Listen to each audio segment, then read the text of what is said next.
Halo teman-teman. Ketika Anda memikirkan negara-negara Afrika, Anda mungkin berpikir mereka sangat miskin. Anda berpikir benar. Dari 54 negara, 33 terdaftar sebagai negara terbelakang oleh PBB. Namun, sementara ekonomi seluruh Afrika terbelakang, ada satu negara yang lebih maju, yaitu Nigeria, negara yang terletak di Afrika Barat. Ini adalah negara terpadat di Afrika, dengan sekitar 207,3 juta orang, peringkat ke-7 di dunia. Dalam beberapa artikel di majalah internasional, Nigeria disebut sebagai raksasa dan diidentifikasi sebagai kekuatan besar di Afrika. Jadi apa yang menonjol di Nigeria? Pertama, dalam hal sumber daya alam, Nigeria kaya. Dengan cadangan minyak sekitar 37,2 miliar barel, menduduki peringkat 10 dunia. Dan merupakan negara pengekspor terbesar ke-8. Selain sumber daya minyaknya, Nigeria memiliki berbagai sumber daya mineral lainnya, termasuk gas alam, batu bara, boside, berlian, emas, timah, biji besi, niobium, timbal, seng. Seperti beberapa negara kaya sumber daya lainnya, seperti Arab Saudi atau Venezuela, ekonomi ekspor Nigeria sangat bergantung pada minyak dan gas. Ini menyumbang 87% dari nilai ekspor pada 2019. Minyak tidak hanya penting bagi pembangunan negara ini, tetapi juga mempengaruhi politik dan pasar harga minyak internasional. Dan berkat itu, Nigeria adalah negara pertama di Afrika yang melunasi utangnya, sekitar 30 miliar dolar, kepada Paris Club, pada tahun 2006. Catatan, Paris Club adalah kreditur, terdiri dari 22 negara, dengan potensi keuangan seperti, Inggris, Prancis, Jerman, AS. Menurut Dana Moneter Internasional, PDB nominal negara itu menempati urutan ke-27 di dunia, dan nomor 1 di Afrika. Dengan sekitar 446,5 miliar dolar, 2019. Di mana pertanian menyumbang 22%, industri menyumbang 27%, dan jasa menyumbang 50%. Sisanya adalah beberapa industri lain. Untuk mengatakan apakah suatu negara kaya atau tidak, kita tidak hanya harus melihat PDB nominal, tetapi juga melihat standar hidup masyarakatnya. PDB per kapita pada 2019, hanya sekitar 2.222 dolar, peringkat 138 di dunia. Dengan demikian, dalam skala nasional, Nigeria adalah kekuatan ekonomi di kawasan itu, dan memiliki pengaruh di Afrika. Tapi dalam hal standar hidup, tidak kaya. Saat ini, Nigeria berutang kepada Cina sekitar 3,1 miliar dolar. Cina adalah nama yang tidak ingin didengar beberapa orang.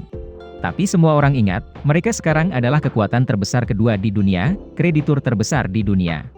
Dan juga negara yang memanfaatkan peluang, untuk mengembangkan yang terbaik di dunia. Dan tentu saja, Nigeria adalah tambang emas, yang sangat diperlukan bagi jejak Cina.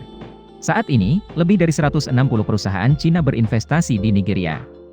Dengan perkiraan total modal 20 miliar dolar. Mereka fokus pada pertambangan, kereta api, pembangkit listrik tenaga air, pabrik besi dan baja, tekstil dan barang-barang konsumsi.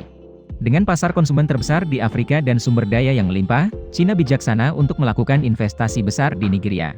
Tak hanya meraup untung besar dari investasi, Cina juga memperluas pasar ekspor barang ke Nigeria.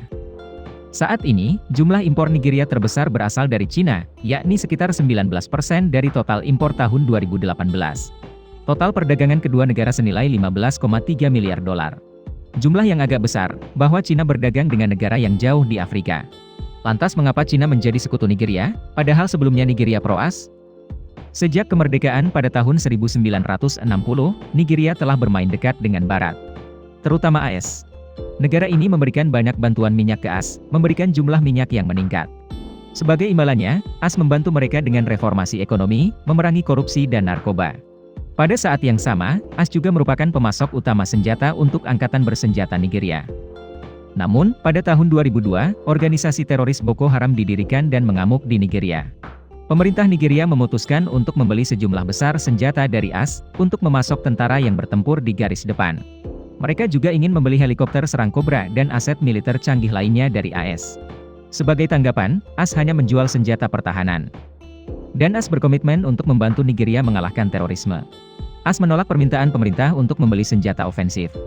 Alasannya karena AS percaya bahwa tentara Nigeria menangkap dan membunuh orang yang tidak bersalah saat menyapu terorisme, yang merupakan pelanggaran hak asasi manusia. Di bawah hukum AS, unit militer asing, yang terlibat dalam pelanggaran hak asasi manusia, tidak dapat membeli senjata mereka.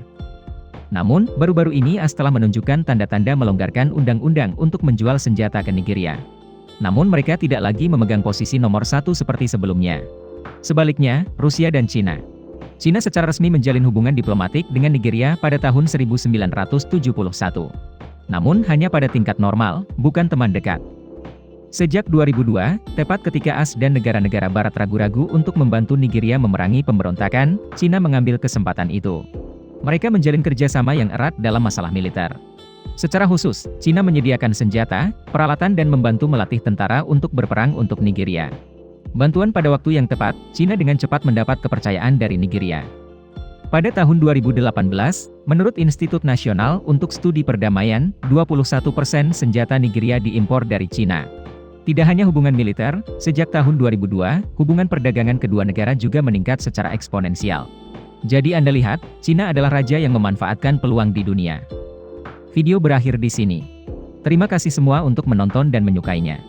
Jika menurut Anda videonya bermanfaat, beri kami suka dan berlangganan saluran untuk mendukung kami. Sampai jumpa dan sampai jumpa lagi.